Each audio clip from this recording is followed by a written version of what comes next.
सभी को जय जिनेन्द्र। आचार्य भगवंत पूज्यपाद स्वामी महाराज द्वारा विरचित श्री श्लोकदेश जी महाग्रंथ का हम सभी लोग स्वाध्याय कर रहे हैं। आइए आज हम श्लोक क्रमांक 39 स्वाध्याय करेंगे। उसके पहले तक हमने 38 श्लोक तक स्वाध्याय कर लिया है। अभी तक जिसने भी चैनल को सब्सक्राइब नहीं किया है वह चैनल को सब्सक्राइब कर लीजिए और जैन धर्म की इस प्रभावना में जो हम प्रयास कर रहे हैं इस चैनल के माध्यम से आप भी उसमें सहयोग कीजिए। आइए मंगलाचरण की ओर चलते हैं। यस्य स्वयं स्वभावाप्ति रभावे कृतश्निकर्मणा तस्मै संज्ञाने रूपाय नमोस्तु परमात्मने। बोलो पंच परमेश्वरी भगवान की जय। आचार्य भगवंत पूज्यपाद स्वामी महाराज की जय। परम पूज्य मुनिपुंग सुधा सागर जी महाराज की जय। आइए आज स्वाध्याय प्रारंभ करते हैं। अभी तक हमने श्लोक क्रमांक 38 तक श्लोक के उच्चारण, शब्दार्थ और भावार्थ को समझा। आज श्लोक क्रमांक 39 से स्वाध्याय प्रारंभ करते हैं। आइए श्लोक क्रमांक 39 का उच्चारण करते हैं। निशामयति निशेषा निशामयति निशेष मिन्द्रजालो पमं जगत स्प्रयत्यात्म लाभाय गत्वा न्यत्रा नुतप्यते निशामयति निशेषा मिन्द्रजालोपमं जगत् स्प्रयत्यात्मलाभाय गत्वा न्यत्यानुतप्यते। संधि विच्छेद करते हैं। निशाम आयति, इसका एक ही रहेगा निशामयति। ठीक है। निशेषम इंद्र जालोपमं जगत स्प्रहयति आत्मलाभाय। ठीक है। स्प्रयति आत्मलाभाय गत्वा के बाद आएगा अन्यत्र अनुतप्यते। ठीक है। चलिए संधि विच्छेद करके शब्दार्थ समझते हैं। निशामयति दिखाई देने वाला लगता है। निशेषा समस्त। इंद्रजाल की तरह निशार। जगत अर्थात संसार। स्प्रहयति अर्थात अभिलाषा होती है। आत्मलाभाय अर्थात आत्म स्वरूप को पाने के लिए। गत्वा अर्थात जाता है। अन्यत्र अर्थात मन अन्यत्र या दूसरी ओर। अनुतप्यते अर्थात समतत्व होता है, व्याकुल होता है। चलिए अब अन्वय से अर्थ समझते हैं। निशेषा अर्थात निशेषा जो शेष नहीं अर्थात समस्त। जगत अर्थात संसार, समस्त संसार। इंद्रजालोपमम अर्थात इंद्रजाल की तरह निस्सार। समस्त जगत समस्त संसार इंद्रजाल की तरह निस्सार। निशामयति दिखने या दिखाई देने लगता है। समस्त संसार इंद्रजाल की तरह दिखाई देने लगता है। तब आत्मलाभाय अपनी आत्मा के स्वरूप को पाने के लिए, आत्म स्वरूप को पाने के लिए स्प्रहयति अभिलाषा होती है। ठीक है। जब आत्म स्वरूप को पाने के लिए अभिलाषा होती है उस समय यदि अन्यत्र मन कहीं अन्यत्र गत्वा अर्थात जाता है तो अनुतप्यते समतत्व होता है, व्याकुल होता है।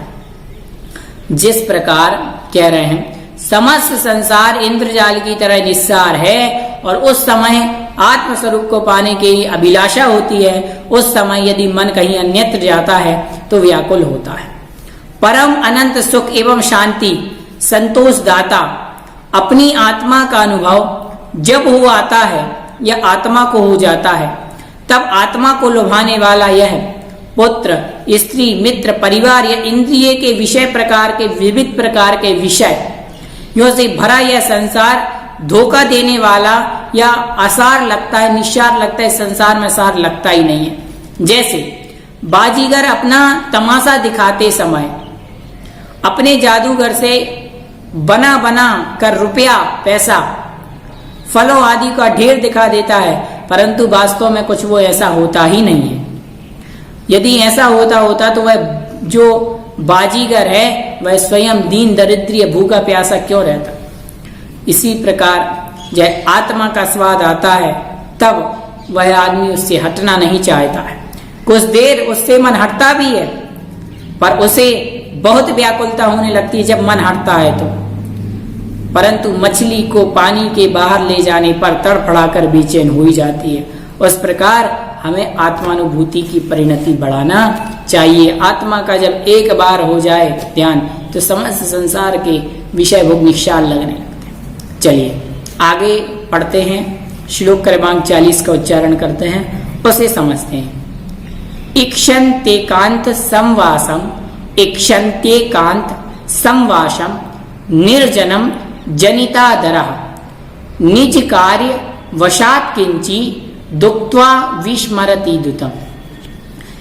इक्षन्तेकांत संवासम निर्जनम जनितादरः निज कार्य वशात् किंची दुक्त्वा विस्मरति द्रुतम।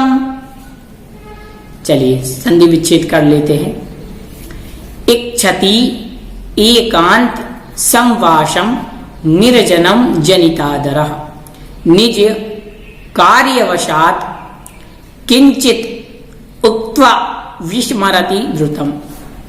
निर्जनम अर्थात निर्जन स्थान, जनितादरा जिसे अच्छा प्रतीत हो ऐसा अनुभवी पुरुष, एकांत अर्थात एकांत में, संवासम इक्षति मतलब रहना चाहता है, वास करना चाहता है, निज कार्य वशात अपने किसी कार्य के वश, किंचित उक्त्वा कुछ कहना भी हो तो कुछ कह करके, द्रुतम अर्थात शीघ्र, विस्मरति अर्थात भूल जाता है।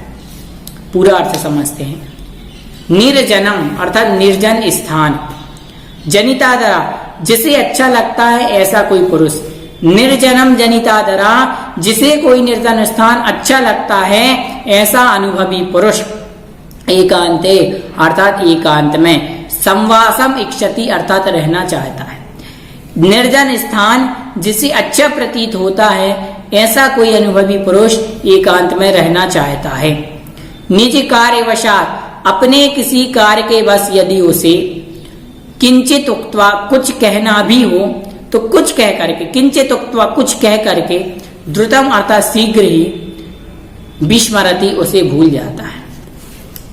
जैसे कोई व्यक्ति एकांत स्थान जिसे अच्छा लगता है और ऐसे एकांत स्थान में जो रहना भी पसंद करता है, यदि उसे कुछ कार्य के बस कुछ कहना हो तो वह कह करके उस कार्य को भूल जाता है। आत्मा का स्वाद लेने वाला मनुष्य की रुचि आत्मा की ही ओर लगी रहती है।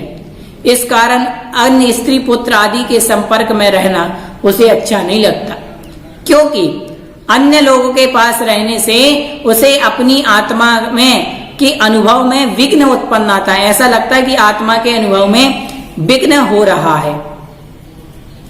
इसी कारण से वह ऐसे स्थान में रहना चाहता है जहां कोई ना रहता हो, अर्थात एकांत में, जहां कोई अन्य स्त्री पुरुष आदि ना रहते हो, जिनसे बात ना करनी पड़े और वो आराम से आत्मचिंतन कर सके और आत्मचिंतन में उसे विघ्न उत्पन्न ना हो।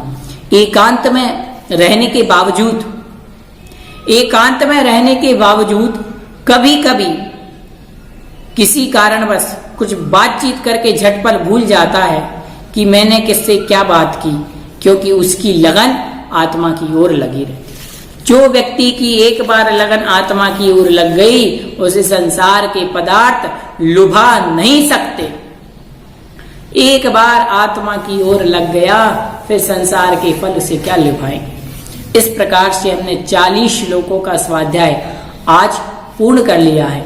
आज की कक्षा में इतना ही, अगली कक्षा में फिर और पढ़ेंगे। तब तक के लिए सभी को जय जिनेन्द्र। भव्योदय चैनल द्वारा जो ये प्रयास किया जा रहा है इसमें और भी लोगों को जोड़िए। चलिए आज की कक्षा में इतना ही, अगली कक्षा में हम और विषय को पढ़ेंगे। योगी की निर्विकल्प दशा को लेकर के अगली कक्षा में चर्चा करेंगे। तब तक सभी को जय जिनेंद्र। भव्य चैनल को सब्सक्राइब जरूर कीजिए।